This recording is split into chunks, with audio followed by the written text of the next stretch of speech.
thousands of wooden boxes with mythical creatures and peculiar paperwork were found by chance in the basement of an abandoned mansion in the UK. Dwarfs and fairies were considered but mere human fabrications before evidence of their existence started to emerge in recent years. Actually, proof of these fabled creatures existed long before, but there was no internet to spread the word about it. In 2006, while leveling a site to make way for a new residential neighborhood, workers came across a worn-out mansion belonging to a man named Thomas Theodore Merrylin. Upon entering the basement of the building, they came across thousands of mysterious wooden crates sealed tightly. Startled by this unusual discovery, the workers began opening up the boxes in search of some valuable yield. Instead of finding a pirate's treasure, the crates contained bodies of odd creatures, the sort heard of only in myths and folklore tales. It was dubbed the Merrylin Cryptid Collection. Thomas Theodore Merrylin was the former owner of the mansion. He was a crypto-naturalist, zoologist and xeno-archaeologist born in 1782 in Hellingshire, North England.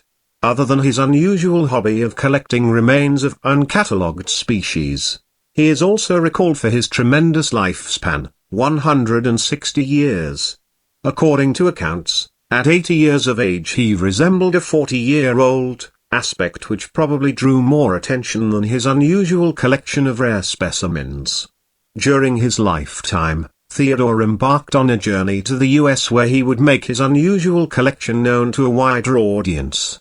He received much attention at first, but since his cryptids were so puzzling and the worldview so narrow, he was labeled as a fraud and was soon marginalized by other cryptozoologists and naturalists.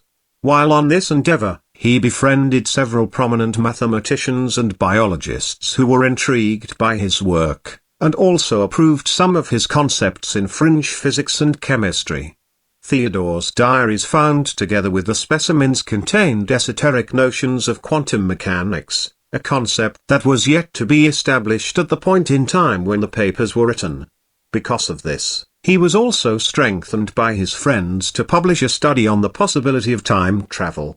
As with most paradigm-threatening individuals, Theodore was soon to fall in dismay after he was accused of theft from another collector of rare specimens.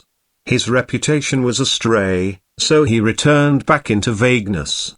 From this point on, nothing was heard of him anymore in the scientific community. That's until 1942 when a man pretending to be Merrylin had donated a construction to an orphanage in London, with the sole desire to never unseal the basement.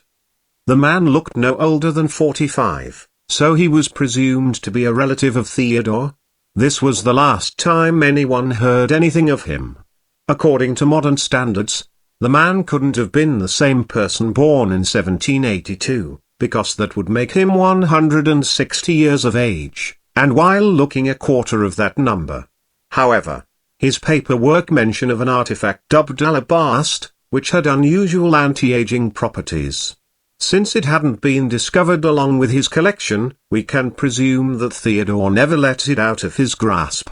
Is it possible that he discovered the elixir of youth? And what about his mysterious legacy? While some specimens are clearly the product of human ingenuity, there are others that intrigue even the most skeptical of minds.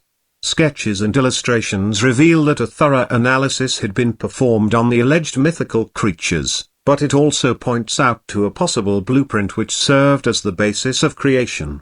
Whatever the case, the peculiar collection is sure to raise numerous questions. It cannot be dismissed as a forgery, or pure artistic creation. So, if proven authentic, it will challenge numerous notions imposed by our modern culture. Is it possible that such fabled creatures existed in a not-so-far-away past? If so, why would such an alternative reality be concealed from us?